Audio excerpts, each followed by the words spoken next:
नमस्कार दोस्तों and welcome to my channel. तो आज हमारा डे 3 है मैथमेटिक्स पेडागोजी का। तो आज हम देखेंगे इंस्ट्रक्शनल ऑब्जेक्टिव्स क्या होते हैं और ब्लूम की जो टेक्सोनोमी है ओरिजिनल, हम उसका डिस्कशन आज करेंगे। सबसे पहले आपको पता होना चाहिए इंस्ट्रक्शनल ऑब्जेक्टिव्स होते क्या हैं। इंस्ट्रक्शनल ऑब्जेक्टिव्स एक ग्रुप होता है स्टेटमेंट्स का जो बनाए जाते हैं टीचर के द्वारा, ताकि ये बता सके कि प्यूपिल्स जो हैं, बच्चे जो हैं, वो क्या उनसे एक्सपेक्ट किया जाता है कि वो क्या करे, और एक बार जो क्लासरूम इंस्ट्रक्शन प्रोसेस खत्म हो जाएगा तो उनके बिहेवियर में क्या चेंजेस एक्सपेक्टेड हैं, ये बताते हैं इंस्ट्रक्शनल ऑब्जेक्टिव्स। तो हमने देखा था एम सबसे बड़ा यहाँ पे फैक्टर है। उसके बाद आते हैं ऑब्जेक्टिव्स। ऑब्जेक्टिव से भी छोटे होते हैं इंस्ट्रक्शनल ऑब्जेक्टिव। इंस्ट्रक्शनल ऑब्जेक्टिव एक क्लास के लिए बनाए जाते हैं कि जब एक क्लास के अंदर जो इंस्ट्रक्शन का प्रोसेस है वो कंप्लीट हो जाएगा, उसके बाद जो बच्चे अचीव करेंगे वही होता है इंस्ट्रक्शनल ऑब्जेक्टिव। तो इंस्ट्रक्शन ऑब्जेक्टिव और कुछ नहीं होता है बल्कि एक डिस्क्रिप्शन होता है कि पीपल का टर्मिनल बिहेवियर कैसा होगा जब क्लासरूम का जो इंस्ट्रक्शन है वो ख़त्म हो जाएगा।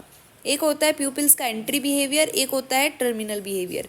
एंट्री बिहेवियर जैसा आपको पता है जब वो एंटर हुए हैं इंस्ट्रक्शन प्रोसेस के अंदर, जैसे आज आपकी मैथ की क्लास मान लो फर्स्ट पीरियड में है, तो उस क्लास को लेने से पहले जो आपका बिहेवियर है वो आपका एंट्री बिहेवियर है। उस क्लास के अंदर कुछ ऑब्जेक्टिव्स बनाए होंगे आपके टीचर ने, वो आपके इंस्ट्रक्शनल ऑब्जेक्टिव्स हो गए। इसके बाद जो आपका बिहेवियर में चेंज आएंगे वो आपका टर्मिनल बिहेवियर होगा। ठीक है, तो हमने यहाँ पे रिलेशनशिप बताई हुई है एम्स के बीच में, ऑब्जेक्टिव्स के बीच में और इंस्ट्रक्शनल ऑब्जेक्टिव के बीच में। तो हमने देखा एम सबसे बड़ी होती हैं, उसके बाद इसके अंदर ही हमने एक डायग्राम के रूप में रिप्रेजेंट किया, उससे छोटे होते हैं ऑब्जेक्टिव, फिर आते हैं हमारे पास इंस्ट्रक्शनल ऑब्जेक्टिव्स। ठीक है, अब हम टेक्सोनोमी देखेंगे इंस्ट्रक्शनल ऑब्जेक्टिव्स के लिए। टेक्सोनोमी का मतलब होता है क्लासिफिकेशन। अगर आप ब्लूम्स टेक्सोनोमी की बात करते हैं तो इन्होंने एक क्लासिफिकेशन ऑफ ऑब्जेक्टिव्स का जिक्र किया था।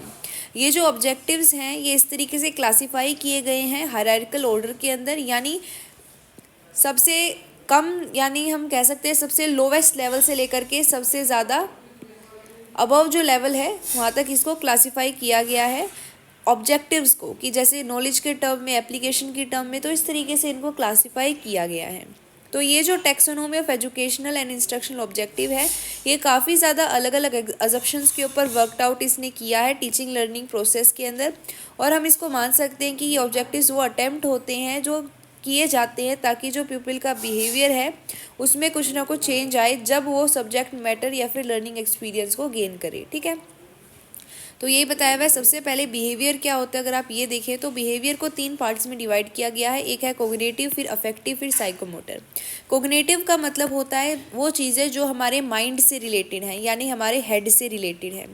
फिर अफेक्टिव का मतलब होता है जो हमें अफेक्ट करती हैं, जिनसे हमें कोई ना कोई फ़र्क पड़ता है, तो ये होती है हार्ट, यानी आपके दिल से रिलेटेड होती है। और साइकोमोटर को हम कोग्निटिव भी कहते हैं, ये होती है हमारी फिजिकल डोमेन, यानी इसके अंदर हमारे हैंड से रिलेटेड होती हैं। तो जो भी चीज़ आप थिंक करते हो अपने हेड के अंदर, जो भी चीज़ आप फील करते हो आपके हार्ट के अंदर, और जो भी चीज़ आप करते हो यानी आप डूइंग, तो वो हमारे हैंड में आती है। तो ये तीनों चीज़ें मिलकर आपका बिहेवियर कंस्ट्रक्ट करती हैं। आप जो भी चीज़ सोचते हो, जो भी चीज़ फील करते हो, जो भी चीज़ करते हो, उससे आपका बिहेवियर यहाँ पे कंस्ट्रक्ट होता है। तो ये क्या हो गया आपका, ये हो गया आपका दिमाग, और ये हो गया आपका दिल, और ये हो गया आपका हाथ। ठीक है, तो इस तरीके से आपका बिहेवियर डिटरमाइन होता है, और इसी के बिहेवियर के जो 3 पार्ट्स बनाए गए हैं, कोग्निटिव, अफेक्टिव और साइकोमोटर, इनके लिए अलग अलग ऑब्जेक्टिव्स की हायरार्किकल क्लासिफिकेशन की गई है। तो the taxonomy of educational and instructional objective have been consider belonging to three domains. ये जो 3 डोमेन है, कोग्निटिव, अफेक्टिव और साइकोमोटर, इन्हीं के अनुसार टेक्सोनोमी जो एजुकेशनल और इंस्ट्रक्शनल ऑब्जेक्टिव के टर्म्स में वो कंसिडर की गई है। तो कुछ बैकग्राउंड देखते हैं पहले ब्लूम्स टेक्सोनोमी का। तो बेंजामिन जो ब्लूम है, इन्होंने 1956 के अंदर एक ग्रुप के साथ काम किया जिन्होंने एक फ्रेमवर्क तैयार किया ऑब्जेक्टिव्स का, हायरार्किकल और स्ट्रक्चर बनाया, एक ऑर्डर बनाया जो लेवल ऑफ लर्निंग्स को यहाँ पे रिप्रेजेंट करता है। तो ये जो पब्लिश हुआ था ब्लूम्स टेक्सोनोमी फ्रेमवर्क के नाम से हुआ था, और इसके अंदर हमारे देखा ये कि इसके अंदर 3 डोमेन्स का जिक्र किया गया है जिसमें अलग अलग एक्टिविटीज़ परफॉर्म होती हैं और लेवल्स के अकॉर्डिंग यहाँ पे किया है। हायरार्किकल का मतलब क्या होता है कि लोवेस्ट से लेकर के फिर उसको इंक्रीजिंग ऑर्डर में अरेंज करना, एक तरीके से असेंडिंग ऑर्डर के अंदर जब हम अरेंज करते हैं उसे ही हायरार्किकल ऑर्डर कहते हैं या स्ट्रक्चर कहते हैं। तो यही है। सबसे पहले अगर आप कोग्निटिव डोमेन की बात करते हो, मैंने कोग्निशन आपको बताया ही थी, कोग्निटिव डोमेन का आपका रिलेटेड होता है ये हेड से, अब हेड के अंदर क्या होती है, थिंकिंग होती है। हमारा जो थिंकिंग थॉट प्रोसेस होता है वो सारा हेड में होता है, तो ये हमारे इंटेलेक्ट से रिलेटेड है। इसमें हमारा नॉलेज बेस्ड आता है। और ये जो 3 डोमेन है, उसके बाद साइकोमोटर डोमेन हमारे स्किल से आता है, क्योंकि इसमें हम क्या करते हैं, चीज़ें खुद अपने हाथ से करते हैं। इसमें हम डूइंग करते हैं चीज़ों के। और अफेक्टिव में हमारे एटीट्यूडनल बेस्ड होता है। हमारा एटीट्यूड कंस्ट्रक्ट होता है जब चीज़ें हमें अफेक्ट करती हैं, जिस तरीके से हम फील करते हैं वैसा ही हमारा क्या होता है, एटीट्यूड कंस्ट्रक्ट होने लगता है। तो ये 3 डोमेन है एजुकेशनल एक्टिविटीज़ और लर्निंग्स के। इसके बाद हम बात करते हैं कोग्निशन क्या, एक मेंटल या इंटेलेक्ट एक्विजिशन है नॉलेज या स्किल्स की। ये एक साइकोलॉजिकल प्रोसेस है जो एक्विजिशन और अंडरस्टैंडिंग से रिलेटेड है नॉलेज के। इसमें हमारे बिलीव्स भी फॉर्म होते हैं, एटीट्यूड्स भी, और डिसीजन मेकिंग और प्रॉब्लम सॉल्विंग एबिलिटीज़ भी हमारी कंस्ट्रक्ट होती हैं। इसी को हमने नाम दिया हुआ है कोग्निशन। अगर हम कोग्नेटिव डोमेन ऑफ लर्निंग की बात करते हैं, the learning related with this domain is expected to bring changes in one's cognitive behaviour. मतलब अगर आप कोई बात करते हो कि कोग्नेटिव डोमेन ऑफ लर्निंग में क्या होगा, कि वो लर्निंग जो अफेक्ट करेगी हमारे कोग्निशन को, उसे हम कहेंगे कोग्नेटिव बिहेवियर के अंदर चेंजेस लेके आना। ये क्या होता है, इट इज़ कैरेक्टराइज्ड बाय हमारी जो थिंकिंग प्रोसेस होती है उसमें हमारे बिहेवियर का क्या रोल है, वही हमें ये बताता है। तो the learning related to this domain of behaviour usually result in acquisition of intellect competencies and academic abilities.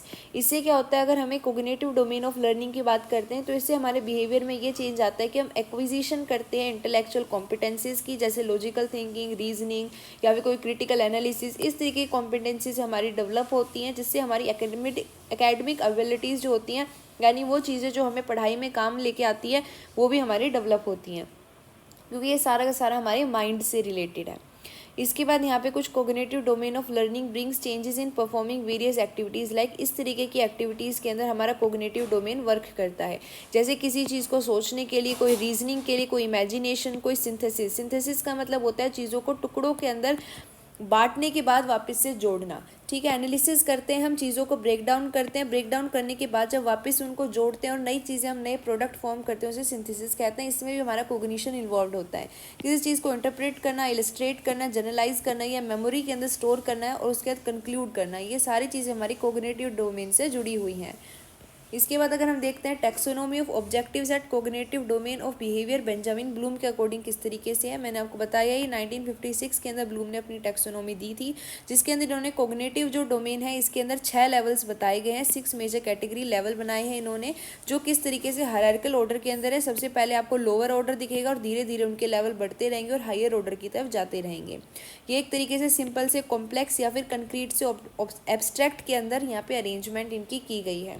तो ये माना जाता है इस तरीके से कि हमने ये देखा, ये जो ओरिजिनल टैक्सोनॉमी हम इसकी बात करेंगे और इसके अंदर ये बताया गया है कि हम देखते हैं कि सबसे पहले फर्स्ट लेवल की मास्टरी अटेन की जाए, फिर हम धीरे धीरे दूसरे जो कॉम्प्लेक्स लेवल होंगे वहाँ पे मूव करते रहते हैं। तो ओरिजिनल टैक्सोनॉमी का स्ट्रक्चर कुछ इस तरीके का है, आप देख सकते हो ऊपर की साइड एरो है, इसका मतलब ये है कि लोवेस्ट लेवल हमारा नॉलेज है, फिर उससे थोड़ा सा हमारे पास कॉम्प्लेक्स कॉम्प्रीहेंशन है, उसके बाद एप्लीकेशन, एनालिसिस, सिंथेसिस और इवेल्युएशन। तो नॉलेज के अंदर बच्चा क्या करता है, सिर्फ चीज़ों को रिमेंबर करता है, याद करता है, जो उन्हें पहले से पता है उनको रिकॉल करता है, रिटेन करता है और काफ़ी टाइम तक उनको याद करने की, मेमोरी में स्टोर करने की कोशिश करता है। तो इसमें बच्चा डिफाइन कर पाता है चीज़ों को। कॉम्प्रीहेंशन का मतलब यहाँ पे होता है अंडरस्टैंडिंग। इसमें बच्चे के पास ऐसी एबिलिटी होती है कि वो जो मीनिंग है उस चीज़ को ग्रैप्स कर पाएगा, यानी उस चीज़ को पकड़ पाएगा कि क्या यहाँ पे मतलब है, वो अंडरस्टैंड कर पाएगा। और जो उसने चीज़ समझी है, जब उसको रियल लाइफ सिचुएशंस के अंदर, कंक्रीट सिचुएशंस के अंदर अप्लाई कर पाएगा, तो वो एप्लीकेशन के अंदर चला जाएगा लेवल में। फिर वो जो चीज़ उसे पता है, जब वो उसे ब्रेक डाउन करके एनालिसिस कर पाएगा एक एक उसके कंपोनेंट का, तब हम बोलेंगे वो एनालिसिस लेवल पे है। और फिर जो उसने अलग अलग पार्ट्स किए हैं उनको मिला के जब वो एक नया प्रोडक्ट फॉर्म कर पाएगा, उनको एक साथ पूरा कंप्लीट न्यू होल बना देगा, तब हम बोलेंगे वो सिंथेसिस लेवल पे है। और जब उसके पास एक एबिलिटी आ जाएगी कि जो उसने चीज़ बनाई है उसका इवेल्युएशन कर पाए, वो देख पाए ये चीज़ सोसाइटी के लिए पॉजिटिवली इम्पैक्ट कर रही है या नेगेटिवली इम्पैक्ट कर रही है, यूज़फुल है या नहीं है, तब वो इवेल्युएशन यहाँ पे हम देख सकते हैं लेवल पे आ जाएगा। ठीक है, तो ये 6 लेवल है हमारे पास ओरिजिनल ब्लूम टैक्सोनॉमी के। ठीक है, इसके बाद हमारे पास इफेक्टिव डोमेन आ जाएगा, तो इसको भी देखते हैं हम। ये दिया है डेविड ने, और ये जो टैक्सोनॉमी है ये इस तरीके से वापस लगाई गई है। इसमें हम देख सकते हैं अभी भी ऊपर की तरफ ये एरो है। तो सबसे पहले चीज़ें हम क्या करते हैं जब हम इफेक्टिव डोमेन में होते हैं, इसके अंदर हमारे पास 5 लेवल हमें देखने को मिलते हैं। सबसे पहला होता है रिसीविंग, फिर रिस्पॉन्डिंग, फिर वैल्यूइंग, उसके बाद ऑर्गेनाइजेशन, फिर कैरेक्टराइजेशन। ठीक है, तो इसमें क्या होता है, रिसीविंग के अंदर लर्नर क्या करता है, जो उसके पास स्टिमुलाई उसको दी जाती है, कोई उसको यहाँ पे कह सकते हैं कोई स्टिमुलस हमने दिया है, कोई चीज़ ऐसी प्रोवाइड की है जिससे वो नेचुरली रिएक्ट करे, तो क्या होता है, लर्नर की सेंसिटिविटी होती है उस स्टिमुलाई के प्रति। रिस्पॉन्ड करना, अगर उसे स्टिमुलाई दी है तो क्या करेगा, उसके प्रति कुछ चीज़ रिस्पॉन्ड करेगा, कोई चीज़ एक्ट करेगा। तो इससे क्या होता है, वो एक एक्टिव अटेंशन देता है स्टिमुलाई को और उसे मोटिवेशन मिलता है कि वो आगे उसको फर्दर लर्न करे।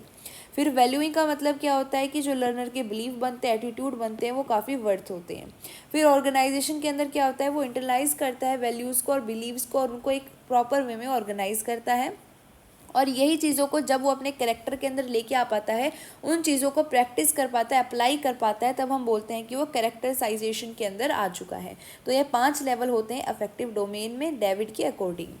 इसके बाद हमारी साइकोमोटर डोमेन में सिम्पसन की आती है, जो सिम्पसन है इनकी भी काफ़ी फेमस है।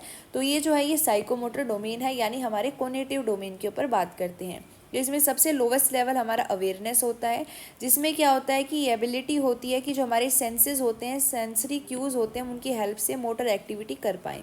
तो उसके बाद हम सेट होते हैं, जब हमें कोई चीज़ परसीव हम कर पाते हैं, परसेप्शन, हमें अवेयरनेस होती है चीज़ों के प्रति, उसके बाद ही हम रेडी होते हैं एक्ट करने के लिए। तो हम सेट हो जाते हैं, हम फिजिकली, मेंटली या इमोशनली एक्ट करने के लिए रेडी हो जाते हैं। इसके बाद हम गाइडेड रिस्पॉन्स करते हैं, हमें कोई गाइड करता है, उसके अकॉर्डिंग हम ट्रायल एंड एरर मेथड से प्रैक्टिस करना स्टार्ट करते हैं। फिर एक मैकेनिज्म हम फॉलो करते हैं जिसमें हम प्रोफिशिएंसी डेवलप करते हैं और हमारी एक हैबिट बन जाती है उस चीज़ को बार बार करने की। इसके बाद हम क्या करते हैं, कॉम्प्लेक्स ओवर्ट रिस्पॉन्सेज करने लगते हैं। अब हमारी जो परफॉर्मेंस है वो हाईली कोऑर्डिनेटेड हो जाती है, हम इतने कन्फ्यूजन नहीं रहते। इसके बाद हम उस चीज़ को अडेप्ट कर लेते हैं और स्ट्रांगली वो हमारे अंदर आ जाती है, हम उनको अकॉर्डिंग टू सिचुएशंस मॉडिफाई कर सकते हैं। फिर हम क्या कर पाते हैं, ओरिजिनेशन कर पाते हैं, यानी हम एक नई जो सॉल्यूशन है वो अप्रोच को वेरियस सॉल्यूशंस से प्रोवाइड कर पाते हैं। मतलब अगर आपको जो आपने नॉलेज सीखी आप उसको शिफ्ट कर पा रहे हो, कोई अगर आपको अलग सिचुएशन दी है तो आप उसके लिए एक नया सॉल्यूशन क्रिएट कर पा रहे हो। तो ये साइकोमोटर डोमेन था जो सिम्पसन ने दिया है। इसके बाद हमारे पास आ जाती हैं साइकोमोटर डोमेन। साइकोमोटर अभी हमने सिम्पसन की देखी थी, अब अनीता हैरो की देखेंगे हम। तो इन्होंने सबसे पहले दिया है कि हम क्या करते हैं, रिफ्लेक्स मूवमेंट करते हैं। वही है, स्टिमुलस अगर हमें प्रोवाइड किया है तो हम एक मोटर एक्टिविटी करेंगे जो हमारा रिफ्लेक्स होगा, यानी नेचुरल होगा। ये अनकोऑर्डिनेटेड मूवमेंट्स होते हैं। फिर हम इनसे कुछ फंडामेंटल मूवमेंट करेंगे। फिर हमारी परसेप्शनल एबिलिटीज़ जो होती हैं वो डेवलप होंगी, जिसकी वजह से हमारी फिजिकल एबिलिटीज़ डेवलप होंगी और हम स्किलफुली उन चीज़ों को मूवमेंट में लेके आ पाएंगे। इसके बाद हमारी नॉन डिस्कर्सिव कम्युनिकेशन जो है वो अच्छे से हो पाएगी। इसी तरीके से आर.एच. डेवी है, इन्हीं के अकॉर्डिंग क्या है, ऑब्जेक्टिव्स एट साइकोमोटर डोमेन है। इन्होंने यही बताया लोवेस्ट जो लेवल है इनके अकॉर्डिंग है इमिटेशन, यानी नकल करना। फिर उस चीज़ को चेंज करना, मैनिपुलेट करना, मैनिपुलेशन करना। उसके बाद प्रिसीजन, यानी उस चीज़ में परफेक्ट होना, एकदम नियर टू करेक्ट वैल्यू लेके आना। फिर आर्टिकुलेशन करना और फिर नेचुरलाइजेशन कर देना। तो ये चीज़ें क्या है, बिल्कुल सेम है, वही लेवल यहाँ पे रिपीट हो रहे हैं, बस इनका नाम अलग अलग है। लोवेस्ट लेवल से हाईएस्ट लेवल इस तरीके से मूव कर रहे हैं, हायरार्किकल ऑर्डर है, लोवेस्ट से लेकर हाईएस्ट तक। ठीक है, थैंक यू। तो ये आपकी टेक्सोनोमी थी जिसमें हमने साइकोमोटर एक्सप्लेन किया आपको, आर.एच. डेव की और अनीता हैरो की। इसके बाद सिम्पसन की थी मैंने आपको, ये हमारी साइकोमोटर की चल रही थी। अफेक्टिव में हमने सिर्फ डेविड की देखी थी और हमने देखी थी original taxonomy of Bloom for cognitive level. ठीक है, डोमेन आप कह सकते हैं। तो हमने 3 डोमेन देखे थे। 1956 में ये टेक्सोनोमी जो है वो रिलीज़ हुई थी बाय बेंजामिन हमारे पास ब्लूम। ठीक है, तो आई होप ये क्लियर हुआ होगा।